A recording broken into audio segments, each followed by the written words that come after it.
Salamo faefapolo ho an'ny mpiventira. Salamo nataon'i Davida. Niandry dia niandry an'Andriamanitra aho, ary nitodika nitsinjo ahy izy, ka nandre ny fitarainako. Dia nampakatra ahy avy tao amin'ny lavaka fandringanana izy. Eny, tamin'ny fotaka mandrevo, ary nampitoetra ny tongotro teo ambonin'ny vatolampy izy, ka nampijoro ahy. Ary nanisy firam-bavao teo ambavako izy, dia fideranan'Andriamantsika. Maro no ahita sy atahotra ary atoky an'Andriamanitra. Sambatra izay olona manao an'Andriamanitra ho tokiny, ka tsy mivily ho namany mpiavinavina na ny mpivadika ho amin'ny lainga.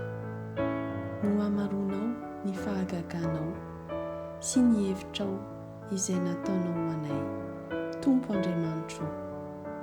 Tsy misy azo ampitaina aminao.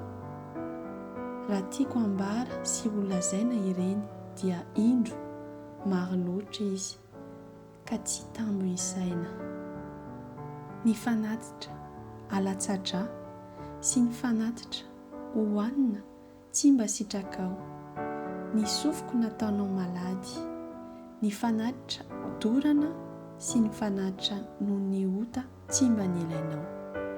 Dia hoy izaho, intio aho, tonga ao amin'ny hohonam-boky no nanoratana ahy. Ny anao ny sitraponao, Andriamanitra, no sitrako, ary ny lalanao no ato anatiko.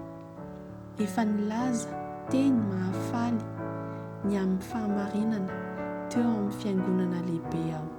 Indro ny molotro tsy mba nakomboko. Andriamanitra, ianao no mahalala. Ny fahamarinanao tsy mba nafeniko tato am-poko. Ny fahamarinanao sy ny famonjenao no nambarako. Tsy nanafina ny famindraponao sy ny fahamarinanao tamin'ny fiangonana lehibe aho. Ianao, Andriamanitra, aza miaro ny antranao tsy ho amiko. Aoka ny famindraponao sy ny fahamarinanao iaro ahy mandrakariva. Fa nanodidina ahy ny fahoriana tsy tambo isaina, nahazo ahy ny heliko, ka tsy mahay mijery aho. Maro noho ny volo-lohako ireny, ka reraka ny foko. Aoka ho sitraky ny fonao, Andriamanitra, ny hanafaka ahy. Andriamanitra, fangana hamonjy ahy. Aoka ho indray menatra sy angay ahy izay mitady hanimba ny aiko. Aoka hiamboho sy ho menatra izay mankasitraka ahy ho ory. Aoka ho ankona noho ny fahamenarany ireny manao amiko hoe, ia, sakozay. Aoka ho faly sy ho ravoravo aminao izay rehetra mitady anao. Aoka izay rehetra tia ny famonjenao anao mandrakariva hoe, ankalazaina ny Andriamanitra. Fa na dia ory sy malahelo aza aho, ny Tompo no mihevitra ahy. Mpamonjy sy mpanafaka ahy ianao, aza ela, Andriamanitra.